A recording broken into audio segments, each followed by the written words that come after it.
Howdy folks, welcome to another week. Do you have any reflections on the death of Sir Michael Hill? Yeah, Sir Michael and I both grew up in Whangarei. I was very lucky to meet him. He was incredibly kind. He even sent me, I think, personalised cartoons of encouragement when I was having a dark, difficult day. Just a wonderful man. May he rest in peace. He's gone, but he's not forgotten. A few things about him, the fact that he started his career as an entrepreneur in his 40s shows it's never too late. He's one of the few business people who succeeded in Australia and in Canada big time. A lot of people struggled after succeeding in New Zealand to translate that success overseas. Sir Michael Hill did that, but he was just a fabulously decent human being, which I was really lucky to experience personally. What contribution did he make to New Zealand society? Well, that was up to the people who chose to sell their wares to him and buy special things for themselves and their loved ones.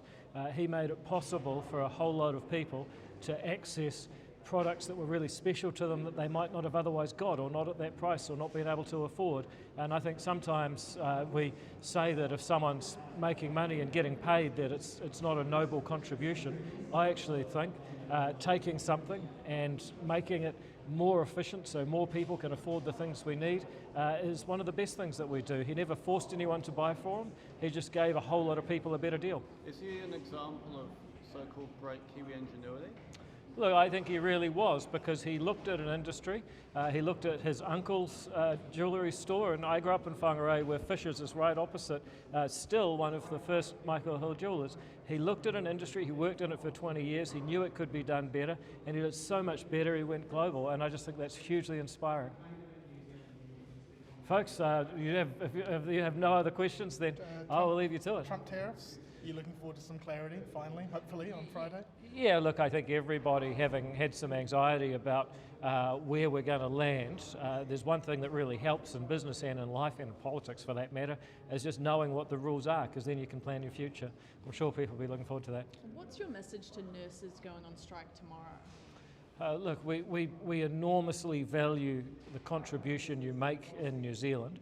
That's why there's been significant increases in pay. You can get $125,000 now as a nurse. The starting salaries are very healthy compared with any other graduate position. And we will do what we can within the fiscal constraints that are affecting every New Zealander to show that value even further.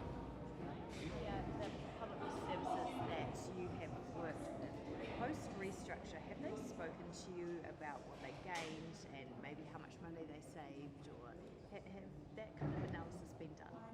Sorry, so you mean the public servants that I directly work with? Yeah. Look, to be really honest, they don't normally talk. If I'm talking to someone about, I don't know, school lunch policy, 100% on-time delivery on Friday, by the way, then usually they don't talk about their personal circumstances as an employee. They just stick to the policy. They're quite professional like that. I think the person that would probably have more insight into the actual employment and operation of the public service is the Minister for Public Service, Judith Collins. Can I ask also, you have done previously a lot of work with ministries across about money saving. Are you still doing that? Well, funnily enough, we're just starting to hear a few whispers about how we're going to approach the budget next year. Look, last year we saved 115 million. The year before that, $500 million. Let's see if we can't save more next year. So there will be cuts in next year's budget as well?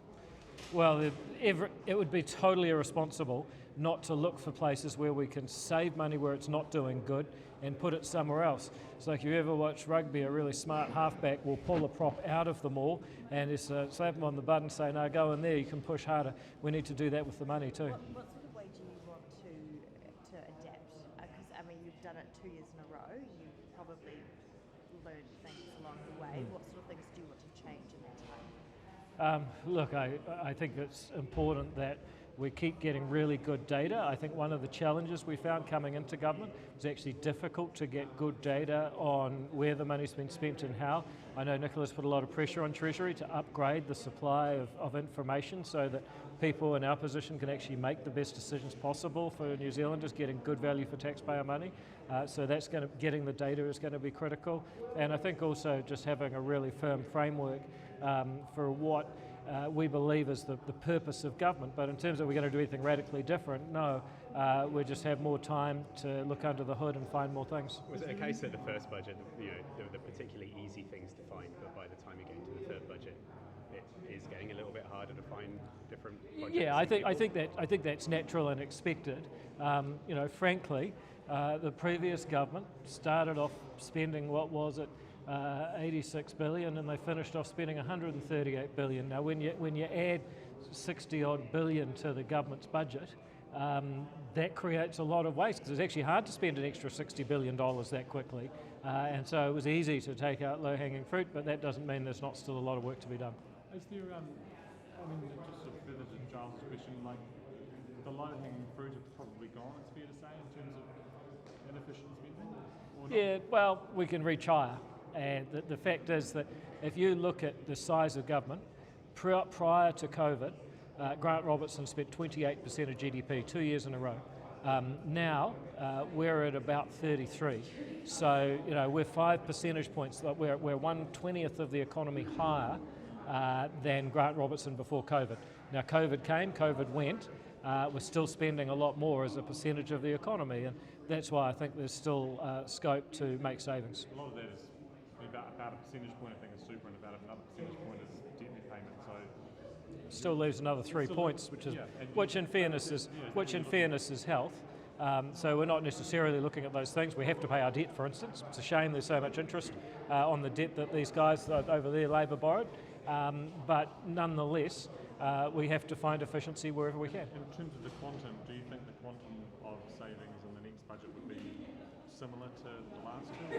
Oh, I hope so. I mean, if you look at the challenges that people are having managing their budgets and their families and their firms on their farms right now, the government has to be just as disciplined as everyone else in the country. What's our position on the payWave surcharges? Well, we think that having those fees gone is going to be a massive relief to people in the middle of a cost of living crisis. That's going to mean that the costs have to be made up. I think everyone's clear about that, but that's exactly why the government is so committed to reducing costs for small business. And I believe that the government is doing a lot more to take costs off small business than any impact that these payWave changes will have. So you're concerned that those things will now be baked into the price that then people are having to pay at the time? Well, look, I mean, everyone's been very open about the fact that costs have to be recovered somewhere, but the challenge for us as a government is to make sure that we keep doing health and safety reform, RMA reform, regulatory sector reviews, employment law reform, anything we can to make sure that businesses spend less time on compliance and more time ensuring that they're getting stuff done to serve their customers. There's been some criticism over Labor not having many sort of tangible policies. Do you think that Labor should release an alternative budget? Look, when the ACT Party was in opposition, we were like, what, a quarter of the size of the Labor Party now? And we put out so many policies, so much paper, we put out an alternative budget every year. Either Labor don't have the energy, or they don't have the ideas, or maybe they just don't have the caring for this country to put out ideas so we can actually have a debate. And when you don't have any ideas to debate, you end up debating personality. Personally, I find that boring, especially when it's Labor's personality. Do you have any view on the right to use cash? Should businesses be forced to use cash? Look, I know New Zealand First have a members bill, our caucus hasn't discussed that, but I just make the point that every time the government puts an additional requirement onto a business, that's a cost that has to be made up somewhere. And so that's why it's important. If businesses have to make up the cost of payWave fees, we've got to take other requirements off them elsewhere, which is exactly what we're doing. Which would be not requiring them to use cash. There is a fee, I guess, that comes with that, getting into the bank and stuff. So you're saying we should ban them from using cash? No, Oh, you wouldn't right. force him to if you're well, worried about fees. Well, look, there's a members bill up. It's not the government policy. ACT hasn't discussed it. I would have thought our starting point is, yep, people like to use cash, but it should be up to the business, not forced by the government. All right, thank you very much, folks. Thanks.